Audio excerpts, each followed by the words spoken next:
কি রং করম দোকান দোষেন রে হ্যাঁ দোকান হচ্ছে রং কাম করেছি এলে সামান কি আজকে আনবেন নাকি রং কাম করেছি শুকিয়ে দিয়ে তোমার গিয়ে এক বছর থেকে তোমাকে দোকান দেন হ্যাঁ আজকে তোমার দোকানে রং করবেন আসছেন হ্যাঁ মোজন আমি খাতা করে বসছেন দিয়ে আমরা খাতা করছি পাইনি কেমন করবেন আসছেন আমরা খাতা করছি দেখে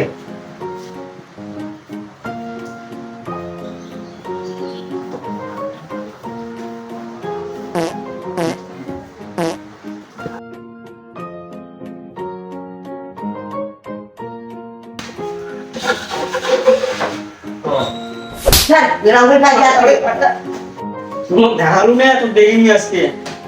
দোকান দিন দেখি তোমার ইয়ে ঘ্যাম হয়েছে হ্যাঁ